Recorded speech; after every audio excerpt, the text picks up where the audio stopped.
Bu şəkildə gördüyünüz kiçik tabut Bakı Fatihi olaraq bilinən Nuru Paşaya aiddir. Bəs nəyə görə Nuru Paşa bu cür kiçik bir tabutda dəfn edilib? Öncəliklə Nuru Paşa kimdir? Bu haqda biraz məlumat verim.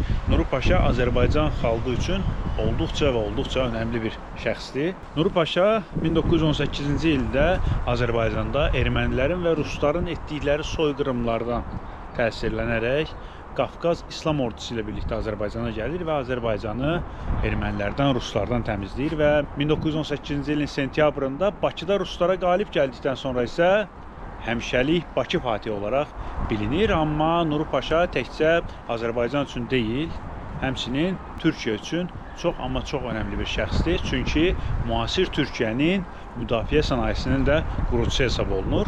Nuru Paşa Qafqaz İslam ordusunun başında Azərbaycana köməyə gələndə cəmi 28 yaşı var idi. Amma Nuru Paşanın ölümü bundan 31 il sonraya təsadüf eləyirdi. Belə ki, 1938-ci ildən sonra Türkiyədə silah istehsalı ilə məşğul olur Nuru Paşa, yəni Nuri Killigil və dünyada ən yaxşı tapançalardan sayılan Killigil tapançalarının da müəllifi məhz elə Nuri Killigil, yəni Nuru Paşadır. Amma bu bir çoxlarını təbii ki narahat edir və ona dəfələrlə xəbərdarlıq edilir ki, silah istehsalını dayandırsın.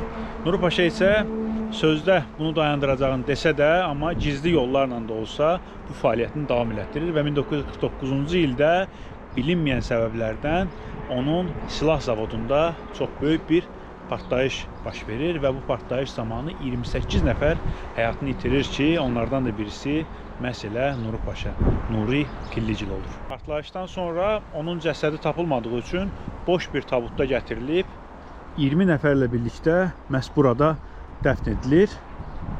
Amma dəfindən təxminən 2 həftə sonra onun qopmuş bədən üzvləri, yanmış qopmuş bədən üzvləri zavoddan bir qədər aralıda yerləşən sahildə tapılır və həmin üzvlər bu gördüyünüz kiçik tabuta qoyularaq gətirilib burada yenidən dəfn edilir. Belə, Nuru Paşanın, Bakı Fatihi olaraq bilinən Nuru Paşanın ölümü bax bu cür faciəvi olur.